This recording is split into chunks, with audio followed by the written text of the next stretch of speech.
គ្រូរបស់យើងឥឡូវនេះគឺចូលមកដល់ស្តុកគឺច្រើនខ្លាំងមែនតើតែម្ដងគឺការប្រកួតរថយន្តណាមួយថ្ងៃយ៉ាងតិចក៏30គ្រឿងដែរបង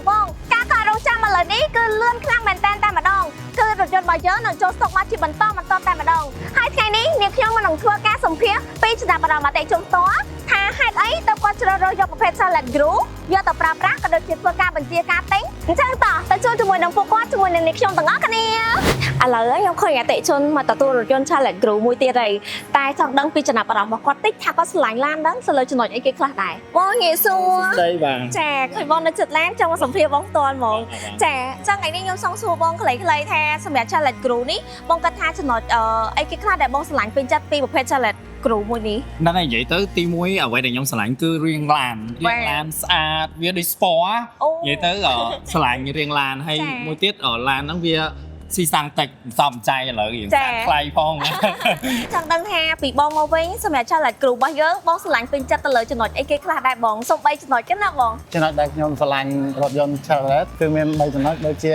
រូបរាងស្អាតចាតូចមិនតូចធំល្មមបាទទី2គឺ option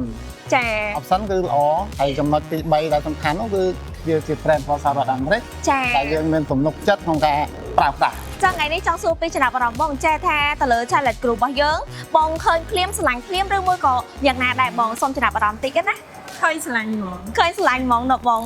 មួយចង់សម្ភាសពីចំណាប់អារម្មណ៍លោកពូថាលោកពូអញ្ជើញមកទទួលរថយន្ត Salad Group ត្រូវអត់លោកពូបាទចាលោកពូថ្ងៃនេះវាអារម្មណ៍មិនដែរសប្បាយចិត្តអត់ថ្ងៃនេះទទួលឡានសប្បាយចិត្តព្រោះយើងបានរថយន្តថ្មីចាបានរថយន្តថ្មីហើយរថយន្តជាទីស្រឡាញ់ទៀតណ៎លោកពូចាហើយចំពោះថ្ងៃនេះលោកពូអញ្ជើញមកទទួលរថយន្តពណ៌អីគេដែរពណ៌សណ៎លោកពូណ៎លោកពូស្រឡាញ់ពេញចិត្តលើ Salad Group នេះគ្រាន់តែឃើញភ្លាមស្រឡាញ់ភ្លាមឬក៏មិនដែរលោកពូយើងមើលតាមការផ្សព្វផ្សាយរបស់ក្រុមហ៊ុនទៅដូចមានចិត្តស្រឡាញ់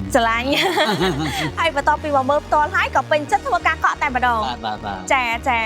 អរគុណច្រើនលោកពូអញ្ចឹងជូនពរលោកពូសុខសំណាងល្អឡានថ្មីសុខសប្បាយណាលោកពូណាចាអរគុណនាំចូលនិងចែកចាយផ្ដាច់មុខដោយ TH Group